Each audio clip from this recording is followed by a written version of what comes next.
പാവയ്ക്ക തോരൻ എന്ന് പറയുമ്പോൾ ആരും ഇഷ്ടപ്പെടാതിരിക്കരുത് പ്ലീസ്. എന്താന്ന് വെച്ചിട്ടുണ്ടെങ്കിൽ പാവയ്ക്ക തോരൻ നമ്മൾ പല രീതിയിൽ ചെയ്യാറുണ്ട്. ഈ ഒരു രീതി എന്ന് പറഞ്ഞിട്ടുണ്ടെങ്കിൽ വളരെ എളുപ്പത്തിൽ ചെയ്യാവുന്ന രീതിയാണ്. അപ്പോൾ നിങ്ങൾ ഈ രീതിയിലുള്ള പാവയ്ക്ക തോരൻ ഉണ്ടാക്കി കഴിച്ചിട്ടില്ലെങ്കിൽ ഉറപ്പായിട്ട് ഇതൊന്ന് ട്രൈ ചെയ്ത് നോക്കൂ. ബാച്ചിലേഴ്സിനാണെങ്കിലും അതുപോലെ തന്നെ ജോലിക്ക് പോകുന്ന ആളുകൾക്കും വീട്ടമ്മമാർക്കാണെങ്കിലും പെട്ടെന്ന് തന്നെ ഉണ്ടാക്കാൻ പറ്റുന്ന ഒരു കറി എന്ന് പറഞ്ഞിട്ടുണ്ടെങ്കിൽ നമ്മുടെ കയ്യിലിപ്പോൾ പാവയ്ക്ക ഉണ്ട്. എപ്പോഴും നമ്മൾ പാവയ്ക്ക മെഴുക്കുവരട്ടി അല്ലെങ്കിൽ പാവയ്ക്ക തീയിലൊക്കെയാണ് ചെയ്യുന്നതെങ്കിൽ വ്യത്യസ്തമായിട്ട് ഇതുപോലെ തോരൻ ഉണ്ടാക്കാം. സാധാരണ നമ്മൾ തോരൻ റെസിപ്പിയൊക്കെ ചെയ്യുന്നത് പോലെ തേങ്ങയും മുളകൊന്നും ഒതുക്കി എടുക്കണ്ട, ഉള്ളി വേണ്ട, അങ്ങനെ എളുപ്പത്തിലുള്ള ഒരു തോരനാണ്. അപ്പോൾ നിങ്ങൾ ഉറപ്പായിട്ട് അതൊന്ന് ട്രൈ ചെയ്തിട്ട് എന്റെ അഭിപ്രായം പറയാം. അപ്പോൾ പാവയ്ക്ക ഇഷ്ടമില്ലാത്ത ആളുകൾ ഒഴിവാക്കുക, പാവയ്ക്ക ഇഷ്ടമുള്ള ആളുകൾ കഴിക്കുക. അത്രേ പറയാനുള്ളൂ പാവയ്ക്ക തോരനെ കുറിച്ച്.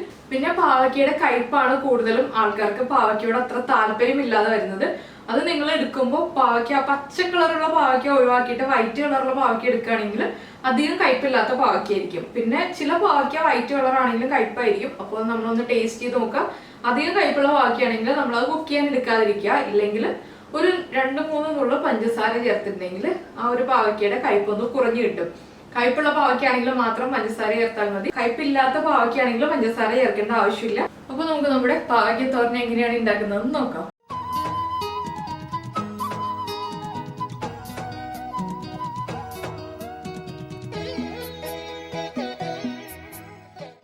നമുക്ക് നമ്മുടെ പാവയ്ക്ക തോരന് ആവശ്യമായിട്ടുള്ള ഇൻഗ്രീഡിയൻസ് നോക്കാം. ഞാനിപ്പോൾ 2 പാവയ്ക്ക എടുത്തിട്ടുണ്ട്. അതുപോലെ തന്നെ ഈ തോരനിൽ നമ്മൾ മുളക് പൊടി ചേർത്തിട്ടാണ് തോരൻ ഉണ്ടാക്കുന്നത്. മുളക് പൊടി, മഞ്ഞൾപ്പൊടി, കടുക്, പിന്നെ ഇത് ജീരകം പൊടിച്ചതാണ്. അതുപോലെ തന്നെ തേങ്ങ ചിരവിയത്, സവോള, കറിവേപ്പില, വെളുത്തുള്ളി, പച്ചമുളക്, വറ്റൽമുളക്. പിന്നെ നമുക്കിതിലേക്ക് ആവശ്യമുള്ളത് വെളിച്ചെണ്ണയും ഉപ്പുമാണ്. അപ്പോൾ ഈ തോരനിൽ നമ്മൾ സവോളയാണ് ചേർക്കുന്നത്, ഉള്ളി ചേർത്തിട്ടല്ല ഈ തോരൻ ഉണ്ടാക്കുന്നത്. അതുപോലെ തന്നെ പാവയ്ക്ക തോരനിൽ വെളുത്തുള്ളി ചേർക്കും. അപ്പോൾ ആദ്യം നമ്മൾ പാവയ്ക്ക കട്ട് ചെയ്യണം. സാധാരണ പാവയ്ക്ക കട്ട് ചെയ്യുന്ന രീതിയിലല്ല, ഇത് കുറച്ച് വ്യത്യസ്തമായ രീതിയിലാണ് കട്ട് ചെയ്യുന്നത്. അപ്പോൾ പാവയ്ക്ക കട്ട് ചെയ്ത് വെക്കാനായിട്ട് ഞാനൊരു പാത്രം എടുത്തിട്ടുണ്ട്. ഇതിലേക്ക് നമുക്ക് പാവയ്ക്ക സാധാരണ സീഡ്സ് റിമൂവ് ഇല്ലേ, അതുപോലെ നമുക്ക് റിമൂവ് ചെയ്യാം സീഡ്സ്.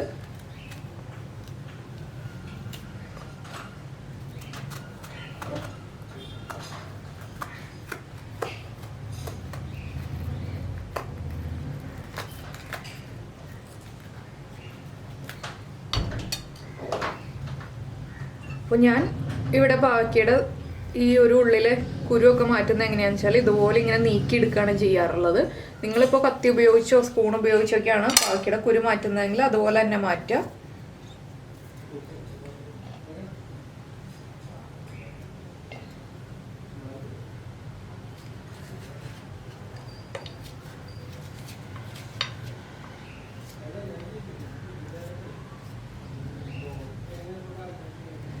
ഇനി നമുക്കിത് കട്ട് ചെയ്യാം. അപ്പോൾ കട്ട് ചെയ്യുന്നത് എങ്ങനെയാണെന്ന് വെച്ചിട്ടുണ്ടെങ്കിൽ ശാന്തവല്ലുമ്പോൾ ഇതെപ്പോഴും കട്ട് ചെയ്യുന്നത് കയ്യിൽ പിടിച്ചിട്ടാണ്. പക്ഷേ എനിക്ക് കയ്യിൽ പിടിച്ച് കട്ട് ചെയ്യാൻ അത്ര എക്സ്പീരിയൻസ് ഇല്ല.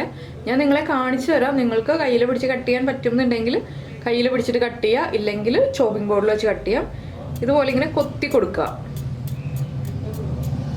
അതിനുശേഷം ചെറുതായിട്ട് മുറിക്കുക. അപ്പോൾ നിങ്ങൾ ഫിംഗർ ക്യാപ്പ് യൂസ് ചെയ്യുന്ന ആളുകളാണെങ്കിൽ ഫിംഗർ ക്യാപ്പ് യൂസ് ചെയ്തോളൂ. കയ്യിൽ പിടിച്ചിട്ട് തന്നെ മുറിക്കുകയാണെന്നുണ്ടെങ്കിൽ ഇല്ല, നമ്മൾ ചോപ്പിംഗ് ബോർഡിൽ വെച്ചിട്ടാണ് മുറിക്കുന്നതെങ്കിൽ കുഴപ്പമില്ല. ഇത് ചെറിയ കനത്തിലാണ് മുറിച്ചെടുക്കുന്നത്.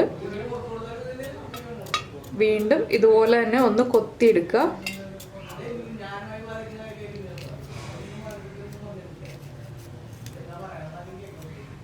ഇതുപോലെ മുറിക്കുക. അപ്പോൾ ഞാനിത് ചോപ്പിംഗ് ബോർഡിൽ വെച്ചിട്ട് ഇതുപോലെ മുറിച്ചെടുക്കാൻ പോവാണ്. പിന്നെ നിങ്ങൾക്കിത് വേറെ ഓപ്ഷൻ ഉണ്ട്, അത് ഞാൻ കണ്ടുപിടിച്ച രീതിയാണ്. നമ്മളിപ്പോൾ പാവയ്ക്ക നീളത്തിൽ കട്ട് ചെയ്യില്ലേ, അതിനുശേഷം പുളിയിഞ്ചിക്ക് കൊത്തില്ലേ, അതുപോലെ കൊത്തിയെടുക്കാം കേട്ടോ. ചോപ്പിംഗ് ബോർഡിൽ വെച്ചിട്ട് തന്നെ ഞാൻ ആ രീതിയിലും ചെയ്യാറുണ്ട്. ഇത് നമ്മൾ ആവിയിൽ കുക്ക് ചെയ്തെടുക്കുന്നതുകൊണ്ട് തന്നെ കുറച്ച് വലിയ പീസുകൾ വന്നാലും കുഴപ്പമില്ല. ഇവിടെ ചെറിയ സൗണ്ട് ഡിസ്റ്റർബൻസ് ഉണ്ടാവും, അപ്പുറത്ത് സംസാരിക്കുന്നതിൻ്റെ സൗണ്ട് ഇപ്പുറത്തേക്ക് വരുന്നുണ്ട്. അപ്പോൾ ഇതുപോലെ ഞാനിത് മുഴുവൻ കട്ട് ചെയ്തെടുക്കട്ടെ, 2 പാവയ്ക്കയും.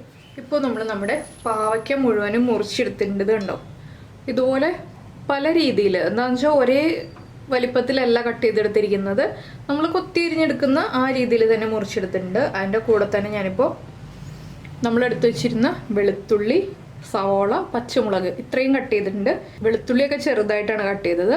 പച്ചമുളക് ഇപ്പോൾ നിങ്ങൾക്ക് ഇങ്ങനെ ചേർക്കണ്ട എന്നുണ്ടെങ്കിൽ കുറച്ചുകൂടി വലിയതായിട്ട് കട്ട് ചെയ്യാം, എടുത്ത് മാറ്റാം. ഇപ്പോൾ നമ്മൾ കുട്ടികൾക്കൊക്കെ കൊടുക്കുകയാണെന്നുണ്ടെങ്കിൽ കുറച്ചുകൂടി വലിയതായിട്ട് കട്ട് ചെയ്യാം. അപ്പോൾ ഞാൻ ഈ വെളുത്തുള്ളിയും പച്ചമുളകും അതുപോലെ തന്നെ കറിവേപ്പിലയും സവോളയും നമ്മുടെ ഈ പാവയ്ക്കയിലേക്ക് ചേർക്കുകയാണ്. ഇനി ഇതിലേക്ക് നമ്മൾ ചേർക്കുന്നത് ഉപ്പാണ്. ഇപ്പോൾ കുറച്ച് ഉപ്പ് ചേർത്തിട്ട് നമുക്ക് ഉപ്പ് പാവയ്ക്ക കുക്കായി കഴിയുമ്പോൾ ആവശ്യമാണെങ്കിൽ ചേർക്കാം. അതുപോലെ തന്നെ മഞ്ഞൾപ്പൊടി, 1/2 ടീസ്പൂൺ മഞ്ഞൾപ്പൊടി, 1/2 ടീസ്പൂൺ മുളക് പൊടി,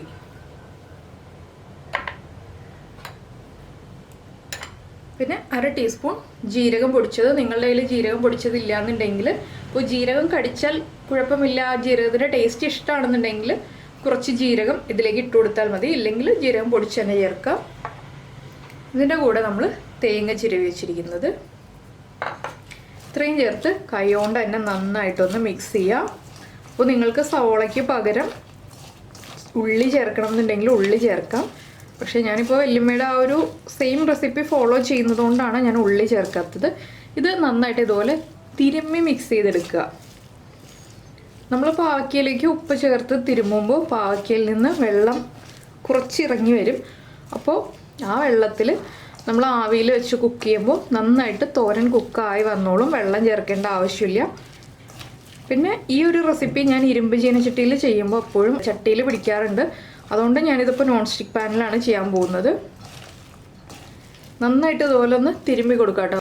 നമ്മൾ സ്പൂൺ ഉപയോഗിച്ച് മിക്സ് ചെയ്തിട്ടുണ്ടെങ്കിൽ ഇതുപോലെ മിക്സ് ആവില്ല. അപ്പോൾ നിങ്ങൾ ആദ്യമായിട്ട് കുക്ക് ചെയ്യുന്ന ആളുകളാണ്, അല്ലെങ്കിൽ പച്ചമുളക് കൈ പുകയുന്ന പ്രശ്നമുള്ള ആളുകളാണെങ്കിൽ പച്ചമുളക് നമുക്ക് അവസാനം ചേർത്ത് മിക്സ് ചെയ്യാം. ആദ്യമേ ബാക്കിയുള്ള ഇൻഗ്രീഡിയൻസ് പച്ചമുളക് ഒഴികെ ബാക്കിയുള്ള ഇൻഗ്രീഡിയൻസ് എല്ലാം ചേർത്ത് മിക്സ് ചെയ്തിട്ട് അവസാനം ഒരു സ്പൂൺ ഉപയോഗിച്ചൊന്ന് പച്ചമുളക് മിക്സ് ചെയ്യാം. ഞാനിനി ഇതിൻ്റെ ഉപ്പൊന്ന് ചെക്ക് ചെയ്യട്ടെ. അപ്പോൾ ആവശ്യത്തിന് ഉപ്പുണ്ട്. ഇനിയിപ്പോൾ നമുക്ക് പാവയ്ക്ക കുക്കായി കഴിഞ്ഞിട്ട് നോക്കാം. ഇതിപ്പോൾ ഒരു 10 മിനിറ്റ് ഇതുപോലെ തന്നെ വയ്ക്കുകയാണെങ്കിൽ കുറച്ചുകൂടി ടേസ്റ്റ് ആവും. നമ്മുടെ പാവയ്ക്കയിലേക്ക് എരിവും ഉപ്പും എല്ലാം നന്നായിട്ട് പിടിച്ചു വരും. പിന്നെ നിങ്ങൾക്ക് സമയമില്ല, പെട്ടെന്ന് തന്നെ കറി ഉണ്ടാക്കണം എന്നാണെങ്കിൽ ഇപ്പോൾ തന്നെ കുക്ക് ചെയ്താലും കുഴപ്പമില്ല. ഞാനിപ്പോൾ ഒരു 10 മിനിറ്റ് മാറ്റി വെച്ചിട്ട് 10 മിനിറ്റ് കഴിഞ്ഞിട്ട് കുക്ക് ചെയ്യുന്നുള്ളൂ. 10 മിനിറ്റ് ഇത് അടച്ചു വയ്ക്കാൻ പോവാണ്. അപ്പോൾ നമ്മൾ പാവയ്ക്ക മിക്സ് ചെയ്ത് വെച്ചിട്ട് 10 മിനിറ്റ് ആയി. അപ്പോൾ ഞാനൊരു പാൻ ചൂടാക്കാൻ വെച്ചിട്ടുണ്ട്. ഇതിലേക്ക് വെളിച്ചെണ്ണ ചേർക്കുകയാണ്. വെളിച്ചെണ്ണ ഒന്ന് ചൂടായി വരുമ്പോൾ നമുക്കിതിലേക്ക് കടുക് ചേർക്കാം. അപ്പോൾ ഈ തോരനിൽ കുറച്ച് കടുക് കൂടുതൽ ചേർക്കുകയാണെങ്കിൽ തോരൻ കാണാൻ നല്ല ഭംഗി ഉണ്ടാവും. അതുപോലെ തന്നെ തോരന് കഴിക്കുമ്പോൾ ടേസ്റ്റും ഉണ്ടാവും. ഇനി ഈ കടുകൊന്ന് പൊട്ടി വരട്ടെ.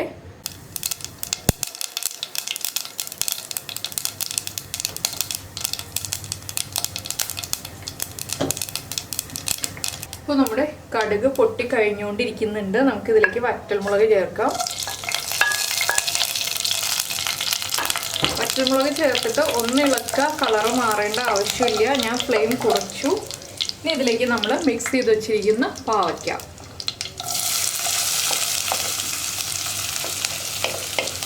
ഇനി നമുക്കിത് നന്നായിട്ടൊന്ന് മിക്സ് ചെയ്യാം. ഞാൻ ലോ ഫ്ലെയിമിലാണ് ഇനി കുക്ക് ചെയ്യാൻ പോകുന്നത്, ഹൈ ഫ്ലെയിമിലല്ല.